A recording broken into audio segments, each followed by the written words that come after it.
উনি বিল্লাল হোসেন নামে একজন ব্যক্তি, উনি বেঙ্গলের দিকে ভর্তি হন এবং মুমূর্ষু অবস্থায়, এটা ছিল হিস্ট্রি অফ পাবলিক অ্যাসাল্ট, উনি মানে অজ্ঞানী প্রায় ছিলেন এবং সংকটাপন্ন অবস্থান ছিল। তো আমরা প্রাথমিক চিকিৎসা দিয়ে ভর্তি করি এবং উনি সন্ধ্যা 6:30টার দিকে মৃত্যুবরণ করেন আর কি।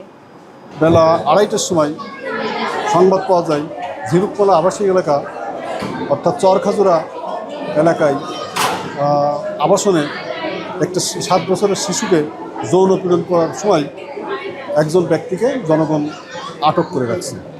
এইরূপ সংবাদ প্রাপ্ত হয়ে কিলোয়ান অফিসার SI মুজিবুর রহমানকে ঘটনাস্থলে পাঠানো হয়। সেখান থেকে মুজিবুর রহমান স্থানীয় লোকজনের সহায়তায় ধৃত আসামিকে গুরুতর জখম অবস্থায় উদ্ধার করে হাসপাতালে নিয়ে আসে। হাসপাতালে আনার পর এখানে ডাক্তার সাহেব তাকে ভর্তি করেন।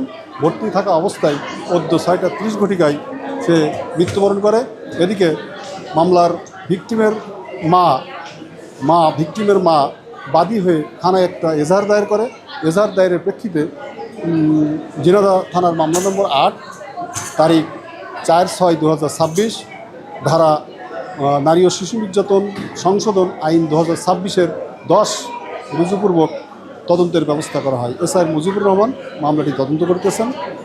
তো তদন্তকালীন অবস্থায় গণপিটুনির শিকারে মৃত বিল্লাল হোসেন মারা যাওয়ার বিষয়ে SI মুজিবুর রহমানকে তদন্তভার অর্পণ করা হয়েছে। তিনি লাশের সুরতহাল প্রস্তুতপূর্বক লাশ মর্গে রাখবেন এবং সেখান থেকে পোস্টমর্টমে পাঠাবেন।